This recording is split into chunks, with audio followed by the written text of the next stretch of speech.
कि यूनिवर्सिटीज आपका फायदा उठाती है, उन्हें पैसा चाहिए। जिस दिन पैसा पहुंच जाता है, जिस दिन क्या उनके पास अच्छा खासा पैसा हो जाता है, वो एक और यूनिवर्सिटी बना लेते हैं, सिस्टम से काम करना शुरू कर देते हैं और इस यूनिवर्सिटी का बैकडेट बंद कर देते हैं, आपके डॉक्यूमेंट को वेरीफाई नहीं करते। ये बहुत बड़ी प्रॉब्लम है दोस्तों। आपने कई बार देखा होगा या कई बार आपने सुना होगा कि इंस्टीट्यूट्स पर रेड होती है, इंस्टीट्यूट्स पर रेड होती है, कंसल्टेंट्स पर रेड होती है। रेड होने के बाद में कुछ डॉक्यूमेंट्स मिलते हैं या डॉक्यूमेंट्स कभी कभी नहीं भी मिलते हैं। रेड होने के बाद उस व्यक्ति को सीधा जेल भेज देते हैं। जेल जाने के बाद 3, 4, 5, 6 महीने के बाद उसकी बेल होती है, वो बाहर आता है और समाज में भी बड़ी प्रॉब्लम उसके साथ में होती है। हालांकि बाद में देखा जाए बरी हो जाएगा उसके से वो, बट शुरू में प्रॉब्लम्स बहुत तरह की होती हैं। रेड का सिलसिला कैसे होता है, कैसे रेड पड़ती है, क्या पूरा प्रोसेस है, पुलिस कैसे अरेस्ट करेगी, पुलिस कब आपको अरेस्ट नहीं कर सकती है और साथ में किन किन डॉक्यूमेंट्स को पुलिस अटैच करती है जब आपके साथ में इन्वेस्टिगेशन शुरू होती है। स्टूडेंट भी जेल जाता है, कंसल्टेंट भी जेल जाता है। हालांकि यूनिवर्सिटी पर कैसे रेड होती है उसके बारे में पहले मैंने वीडियो बनाई है। आज हम बात कर रहे हैं कंसल्टेंट्स पर जब रेड होती है तो किस तरह से पुलिस काम करती है और साथ में ही क्या क्या डॉक्यूमेंट्स अटैच होते हैं, स्टूडेंट जेल कैसे जाता है। इन सभी मुद्दों पर चर्चा करेंगे अपने इस वीडियो के माध्यम से। ज्यादा कुछ जानने के लिए दोस्तों बने रहिए हमारे इस वीडियो के साथ। नमस्कार दोस्तों, फिर एक बार स्वागत करता हूं आप सभी का अपने इस YouTube चैनल पर जिसका नाम है यूनिवर्सिटी इंडिया। मेरा नाम है वीरेंद्र वर्मा।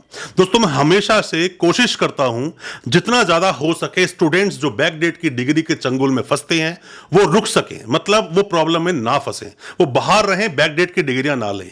इंस्टीट्यूट वाले भी, कंसल्टेंट लोग भी जो खामा यूनिवर्सिटीज के चक्कर में पड़कर पैसा देते हैं, अपनी रेपुटेशन दांव पर लगाते हैं, वो भी इस चीज से बचे रहें। बट रेड का प्रोसेस होता है, इंस्टीट्यूट वाला जेल जाता है, स्टूडेंट भी जेल जाता है। शुरुआत कैसे होती है 5 मुद्दों में बताऊंगा पूरी बातें मैं आपको, इनमें आपके सॉल्यूशंस भी बताऊंगा। सबसे पहला मुद्दा क्या होता है कि मान लीजिए होता क्या है, किसी भी स्टूडेंट ने डॉक्यूमेंट कहीं से भी लिए, किसी भी कंसल्टेंट से लिए। अब उसने डॉक्यूमेंट्स लिए, डॉक्यूमेंट भी उसके पास 2 तरह से आए होंगे, या तो खुद छाप के उसने आपको डॉक्यूमेंट दे दिए, बिल्कुल गलत है ये तो मामला, जिसमें सामने जिसने छापे उसको जेल जाना ही चाहिए इसके अंदर तो। दूसरा होता है कि उस कंसल्टेंट ने उस डॉक्यूमेंट को किसी भी यूनिवर्सिटी से खरीदा, खरीद फरोख्त होती है, कई बार मैंने आपको बताया है। खरीदा, उन डॉक्यूमेंट्स को खरीदने के बाद में उसे क्या लगा ये तो जेन्युइन है, और जेन्युइन मतलब डॉक्यूमेंट तो फॉर्ज्ड है, डॉक्यूमेंट गलत है, उसको जेन्युइन तरीके से अब आप यूज कर रहे हो। स्टूडेंट ने उन डॉक्यूमेंट्स को किसी भी जॉब में लगा दिया, जॉब में लगाने के बाद में उसके डॉक्यूमेंट की जब भी वेरिफिकेशन हुई तो वेरिफिकेशन उसकी आ गई नेगेटिव। नेगेटिव वेरिफिकेशन आते ही देखा तो कंपनी ने उस पर कंप्लेंट कर दी, एफआईआर होगी, उससे नाम पूछा गया, उसने बोला कि मैंने एक्स नाम के कंसल्टेंट से डॉक्यूमेंट्स खरीदे हैं। अब वहां पर पुलिस रेड करती है। रेड करने के बाद में 2 तरह की बातें होंगी, या तो और भी डॉक्यूमेंट्स मिलेंगे यूनिवर्सिटीज के, या फिर और डॉक्यूमेंट्स नहीं मिलेंगे यूनिवर्सिटी के। अब इसी में जब रेड की जाती है तो जो इंस्टीट्यूट वाला है उसको पुलिस अरेस्ट कर लेती है। अरेस्ट करने के बाद में जो पूरी कहानी चलती है वो कहानी बिल्कुल ही अलग है, पर स्टूडेंट को भी इसमें जेल जाना पड़ता है। स्टूडेंट भी जेल जाएगा, कंसल्टेंट भी जेल जाएगा अगर डॉक्यूमेंट को, फर्जी डॉक्यूमेंट को एज अ जेन्युइन आपने यूज किया है तो। इसीलिए हमेशा बोलता हूं डॉक्यूमेंट्स को कहीं भी लगाने से पहले अच्छे से वेरीफाई कर लें, एक बार नहीं बार-बार कर लें। आरटीआई लगाएं, आप खुद लगा लें, हमसे लगवा लें, या फिर किसी भी जानकार से आरटीआई लगवाएं, डॉक्यूमेंट को वेरीफाई करवाएं। जितनी पक्की वेरिफिकेशन होगी उतना ही ज्यादा यूनिवर्सिटी आपके डॉक्यूमेंट्स को फर्जी करार देने से डरेगी कि अगर मैं फर्जी करार दे दिए तो कल हमें ये फंसवा देगा। हालांकि मैं हमेशा आपको पहले यही बोलता हूं कि बैकडेट डॉक्यूमेंट्स के चक्कर में आपको पड़ना ही नहीं चाहिए। अब हम बात करते हैं दूसरे मुद्दे की। दूसरे मुद्दे में क्या होता है, किसी भी कंसल्टेंट पर रेड होती है, किसी भी इंस्टीट्यूट वाले पर रेड होती है, डॉक्यूमेंट्स वहां से मिलते हैं। डॉक्यूमेंट्स मिलते ही मान लीजिए कि पुलिस वालों की लॉटरी लग जाती है। लॉटरी क्यों लग जाती है?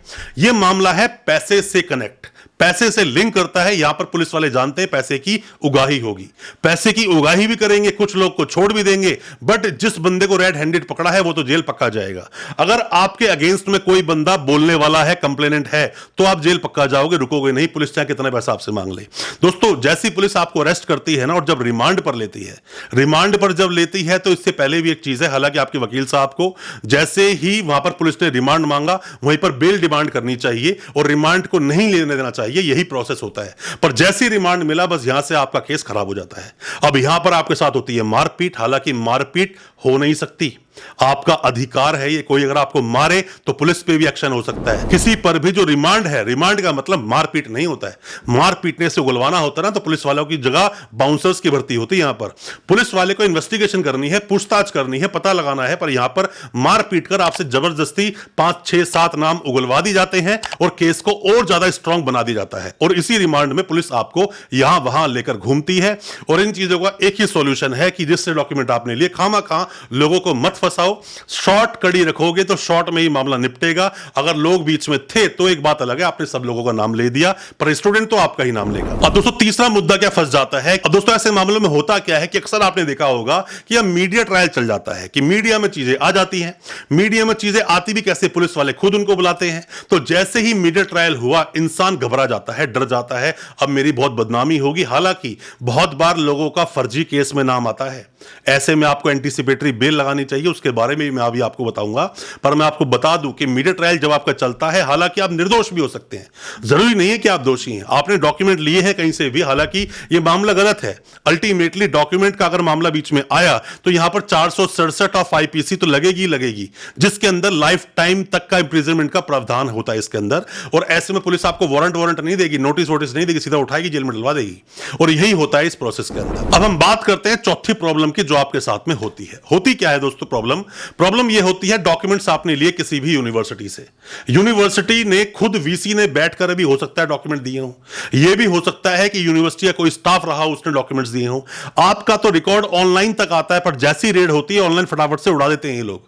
और जो डॉक्यूमेंट्स आपको दिए हैं, जैसे ही पुलिस यूनिवर्सिटी पहुंचेगी डॉक्यूमेंट्स को वेरीफाई करवाने के लिए, वो सीधा मना कर देंगे हमारे डॉक्यूमेंट्स ही नहीं है। क्यों? क्योंकि आपके पास उसका कोई एविडेंस ही नहीं है। पेमेंट आपने अकाउंट में नहीं दी, स्टूडेंट ने कभी एग्जाम्स नहीं दिए तो वहां पर एडमिट कार्ड नहीं है, स्टूडेंट के पास कोई ऐसा प्रूफ नहीं है कि यूनिवर्सिटी का वो स्टूडेंट था। जो रिजल्ट ऑनलाइन आया, कई बार तो ये अलग सी वेबसाइट पर रिजल्ट देते हैं जो बोलते हैं कि ये तो क्लोन वेबसाइट है, हमारी है ही नहीं। जो ऑनलाइन रिजल्ट आ रहा है जल्द से जल्द उसको उड़ा देते हैं वहां से। ये प्रॉब्लम आपके साथ फंस जाती है। और यूनिवर्सिटी बदमाशी करती ही है, वो आपको कोई भी ऐसा एविडेंस नहीं देगी जिससे आप प्रूफ कर सको कि ये डॉक्यूमेंट यूनिवर्सिटी के हैं। इसीलिए तो बोलता हूं वेरीफाई करवाओ।